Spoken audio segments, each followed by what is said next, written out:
Right, so if you remember where we were, it was when I'd fallen asleep and then I woke up the Sunday night at 8 o'clock and I totally missed Saturday. Right.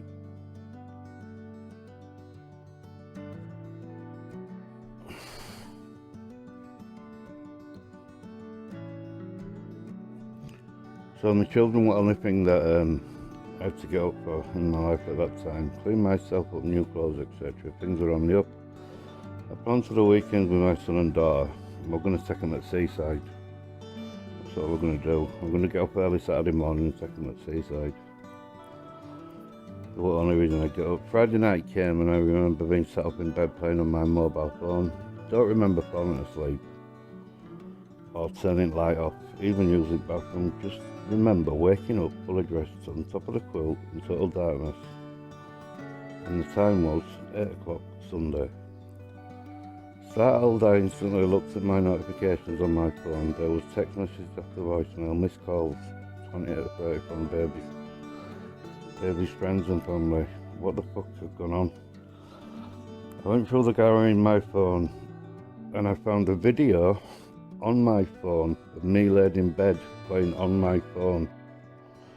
Wardrobe door opening and shutting at the side of me and shadow figures slowly surrounding me. In the video I didn't notice a thing what was going on around me. I was totally oblivious to what was going on in the room. I hadn't noticed that there were things coming out of the wardrobe basically. I was sat there still playing on my phone, but this is a video from my phone of me playing on my phone, not sent to my phone. It was an actual video taken from my phone of me on my phone. So what I did then was I decided to hook up the phone up to the PC and upload the video, a bit of zoom in, freeze frame, etc. Evidence that something unusual had taken place, and let me know where Saturday had gone. This was a mistake as I plugged the USB lead into the computer, the tower cracked and began, the keyboard was typing, then bang, it exploded.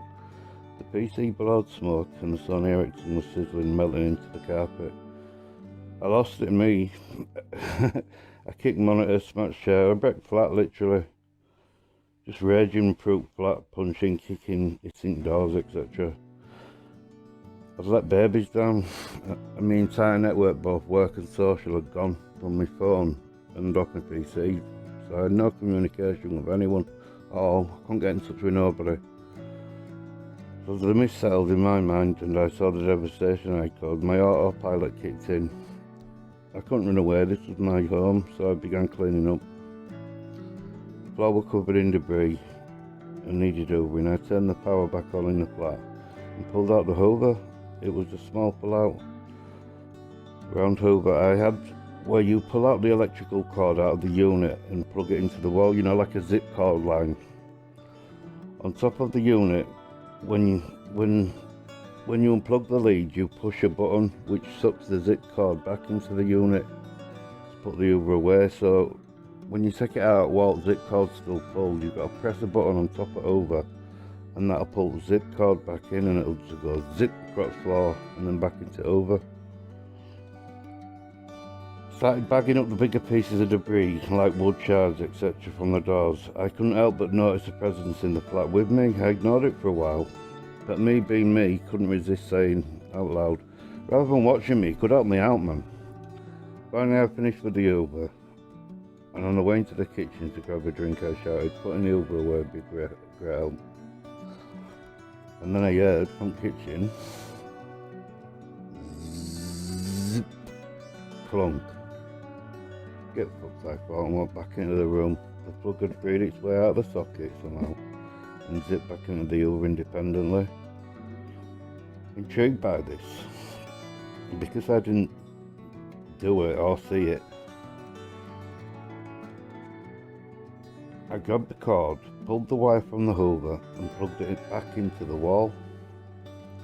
Jumped on the couch and cracked open my ice cold beer and immediately shouted, "Do that again then," and began gulping down my much needed beer. I looked at the plug and sure enough it rattled out of the socket, clunk as it hit the floor, then zip along the floor with a final clunk as the plug at the end of the lead hit the hoover This didn't faze me, rather I got caught up in the moment. The only way to recoil the lead was to push the button on the Uber, so using a rational edge, I pulled the lead out of the Uber again, threw it onto the floor. It just now sat there, no movement at all, until I said, "Do it again then." Zip, clunk. This went on for ages. I was like a child with a new toy. Zip, clunk. Do it again then. Zip, clunk. Do it again then. Anyway, 2 bottles of beer later, I had to share this madness with people. I had no phone, no PC. It was around 10, 11 o'clock Sunday evening. I wasn't about to stay in the flat with this freaky shit going on, so I bolted to the cash point and made my way to a fellow night out for Trovers. I wasn't about to stay in the flat with this freaky shit going on, so I bolted to the cash point and made my way for Trovers. I drove a Peugeot van, 2 front seats slightly raised and a cage behind the seats, cage with protection from the load of yogurt on its back. If you break through all that, the van was in complete darkness, smelling of foisty rags and dirty washing up liquid, and a window cleaner, remember. The van doesn't have any rear view mirrors, it's just got 2 side mirrors. So if you had to look into the back of the van, you had to physically stop the van, swivel round and have a look into the back. It's only a 5 minutes drive to Petrovas down Gladell Valley Road, and woods at either side, pitch black outside. I put the radio on low, my sensors on full alert, bang, bang, whack, bang coming from the back of the van. I knew the sounds my bucket and window cleaning equipment made. Intimately, I spent more time in the van than I did at home. I thought at first the bungees holding down the ladders to the roof rack had unfastened and were the cause of the bangs. What bungees are elastic cords with anchors on the end of forks, which usually wrap around and secure ladders to the roof rack. I put my arm out a window and grabbed the ladders and shook them. They were fastened tight, the bungees had not moved.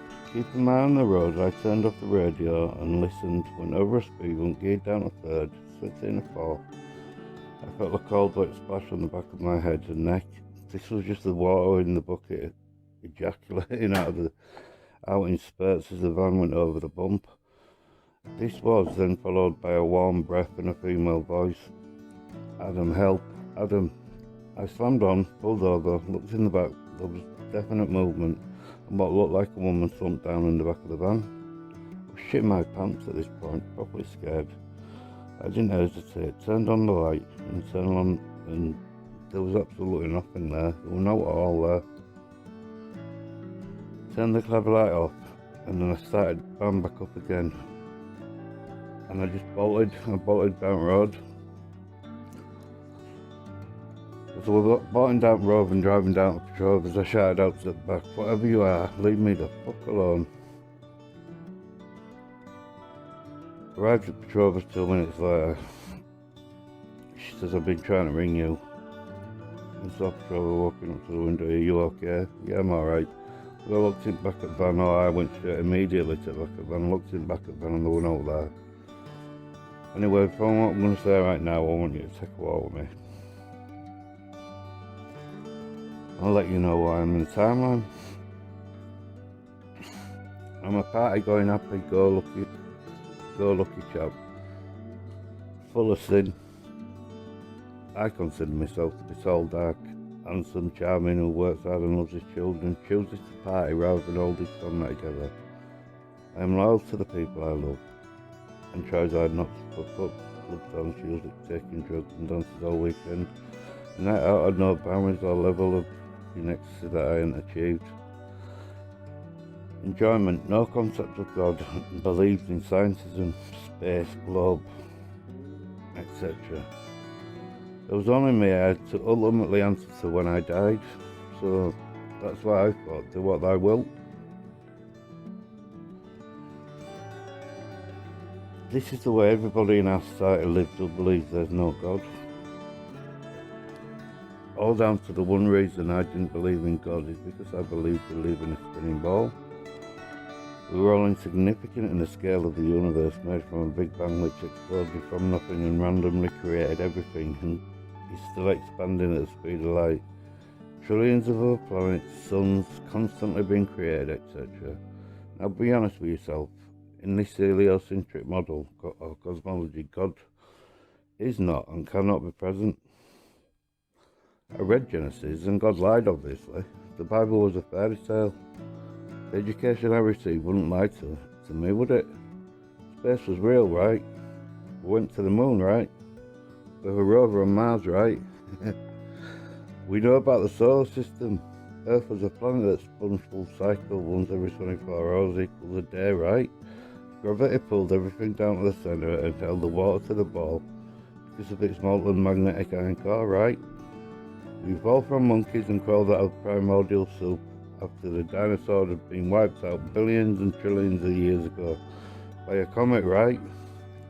We're a lot more advanced than the cavemen, right? The reason demonic entities were attacking me was because I believed in this demonic world and thought it was real, and was avoiding Most High, not taking responsibility for sin. I remained in ignorance. So now I'm appealing to the reader. You, the reader, offer you a choice. Read or keep on reading from this point onwards and appreciate the truth in its entirety, and know where Saturday went, or take the blue pill, skip forward one chapter, and end the story and stay ignorant of the truth.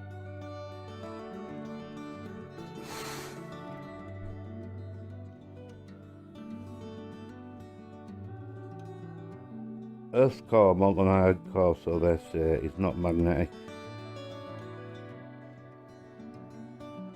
Water always rests level, sea level. You've never looked down at the horizon, it always comes up to eye level. On a ball you would always look down to the horizon. Australians are not upside down, and space is fake.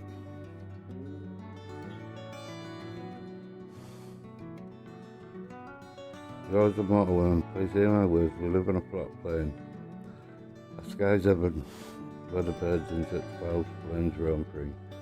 Then there is the firmament, which the stars are attached to, the sun and the moon, all within the firmament. This is the second heaven. Above the firmament is the third heaven, where God the Creator, Most High, Yahweh, Jesus, is present. May the firmament separate the waters from the waters. All the information is in Genesis Bible. First page. This is accessible and important knowledge, free to anyone who wants to know the truth. We live in a fluid environment, everything is fluid-like. Particle physics is globe physics, and there is no truth there. You have to abandon this lie. All gases act as fluid. So the ether is a mixture of gases, the globe science calls atmos, which equals air, sphere equals ball. The earth is floating within a great deep, with an upward vector, constant upward motion, which we observe as buoyancy. This is because of the tidal motion. The constant tides with timetables, high tides, low tides, from location all over the flat earth. This motion is the reason we have density layers. Also, the motion creates friction, which causes static electricity. We live within an electromagnetic dynamo engine with a 15 degrees upward vector buoyancy pressure. Our air pressure is at 14.7 psi at sea level. This becomes less and less the higher you go, so when you fall from the sky 2 miles up in the sky, the Earth continues to rise at a set rate up towards you. In free fall, we de-accelerate as the psi increases the lower you fall. No displacement in free fall. Maybe this is equilibrium. This is our reality, and once again needs teaching to the children. It takes so long to unprogram ball physics particle bullshit, because flat earthers are programmed also by gatekeepers who tell them relative density explains gravity, that photons, electrons, atoms are real, even though they've never been seen or observed. Quantum physics double-slit experiment is a fraud, and so is the quantum eraser experiment. All fraudulent ball science that flat earthers cling on to, and the gatekeepers keep on preaching, earning lots of money as truth seekers at truth seekers' expense. Yes, the earth is flat. We live in a contained system, and the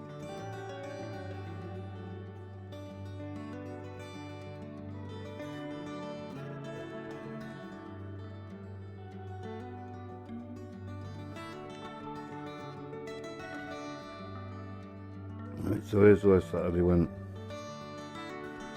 I went to sleep on the Friday night, deep sleep after countless amount of painkillers I'd eaten. I screamed all around from inside my flat, emanating from every room, fault lightning hitting the pavement with a bang, and sizzling and crackling sound as the rain hit the streets outside. I was tired, tears in my eyes. I briefly opened them up. I was fully clothed with my mobile in my hand. All I remember after was shutting my eyes and feeling like being dragged away. Darkness all around. I heard voices, snarling, angry everywhere. I opened my eyes to a dimly lit cave. I laid on a wooden board on the floor. It was damp and moisty. There were no other rooms in front of me, and behind me, they all looked the same. It was like being in a beehive. I could hear people's crying, screaming coming from the darkened doorway of each room around me. I was too scared to talk. So scared I became paralysed with fear. I watched the person in the adjacent cave being torn apart slowly by demonic goblin-looking creatures who had dropped down through a hole in the ceiling of the cave. They were everywhere, stinking of blood, ammonia, had long gangly limbs, big black insect-like eyes. Naked they descended from the hole above me. This was hell, or the pit I knew it, for all my shameful deeds and sins I committed in my life. These creatures were feeding on me. I was damned, more fear. Showed more feasting for them. Sit inside me, the burst of biting and ripping of flesh frenzied the creatures to entirely devour what was going on. They knew you were connected to you and hated you. They fed with lust on the person's soul, spirit and body. The flickering lights of each adjacent room in the cave were the light of the spirit and soul who's been consumed in the most grotesque fashion. I screamed and I screamed out Jesus. I screamed it so loud. In an instant I got delivered. I was back home in bed and grabbed my phone to discover it was Sunday with countless voicemails and texts from my children and family wanting to know where I was. I looked at the phone to see my video of myself by my phone. I laid in the bed on the phone with creatures surrounding my bed.